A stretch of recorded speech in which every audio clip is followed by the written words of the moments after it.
नमस्कार, मेरा नाम है डॉक्टर विकास बंसीवाल और आज हम चर्चा करने वाले हैं फर्स्ट एड यानी प्राथमिक उपचार पर।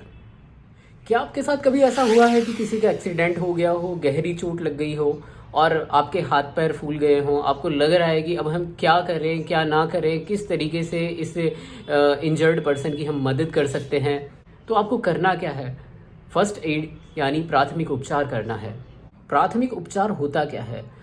प्राथमिक उपचार किसी भी अप्रशिक्षित व्यक्ति द्वारा किया गया पहला प्रयास होता है उसकी जान बचाने के लिए, या दुर्घटना की वजह से जो भी उसको चोट आई है, इंजरी हुई है, उसको किस तरीके से मिनिमाइज किया जा सकता है, कम से कम किया जा सकता है। खून बह रहा है तो उसे रोका जा सकता है।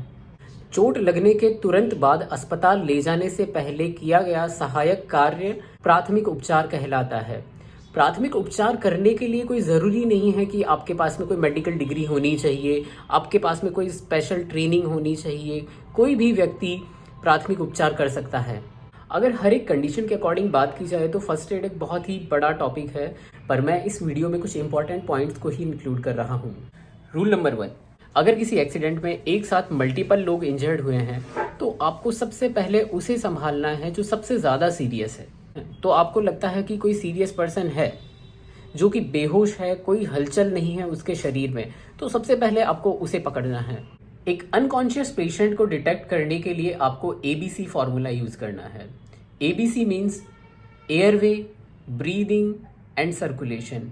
आपको चेक करना है कि पेशेंट का एयरवे तो क्लियर है कि नहीं है।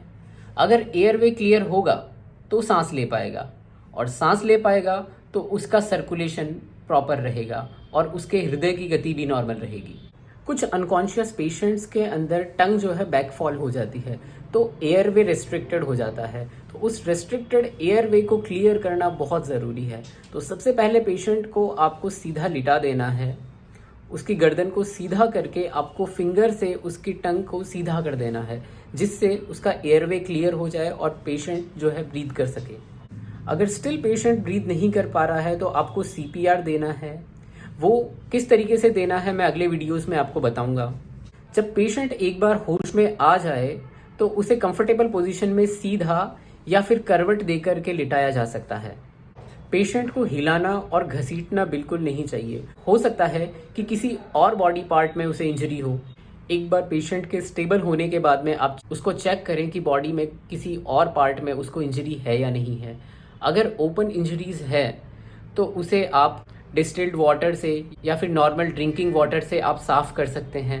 उसके बाद में गॉज लगा करके ड्रेसिंग कर दें। आप एंटीबायोटिक जेल भी यूज़ कर सकते हैं। अगर आपको लग रहा है कि पेशेंट को कोई फ्रैक्चर है तो आपको कैसे पता चलेगा? पहली बात कि अगर फ्रैक्चर है तो उस पर्टिकुलर एरिया में बहुत ज़्यादा स्वेलिंग होगी, रेडनेस होगी, हो सकता है कोई ओपन इंजरी भी हो। तो आपको क्या करना है कि कोई भी स्लैब लेकर के, कोई भी लकड़ी लेकर के आपको उसको फ्रिमली अच्छे से बांध देना है। बहुत ज़्यादा टाइट भी नहीं होना चाहिए, बहुत ज़्यादा लूज भी नहीं होना चाहिए। अगर इंजर्ड पार्ट से खून का प्रवाह हो रहा है तो गॉज पीस से उसे अच्छे से साफ करें, फिर एंटीबायोटिक जेल लगा करके बैंडेजिंग कर दें।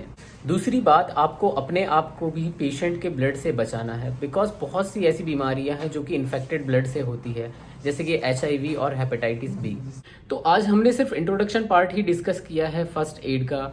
अब आप मुझे कमेंट सेक्शन में बताएं कि आप किस चीज़ के बारे में जानना चाहते हैं, या फिर इसी तरीके की किसी भी इंजरी के बारे में आप जानना चाहते हैं कि आप किस तरीके से फर्स्ट एड दे सकते हैं। तो प्लीज़ कमेंट सेक्शन में बताएं और मैं आपको ज़रूर रिप्लाई करूँगा। Thanks for watching, bye.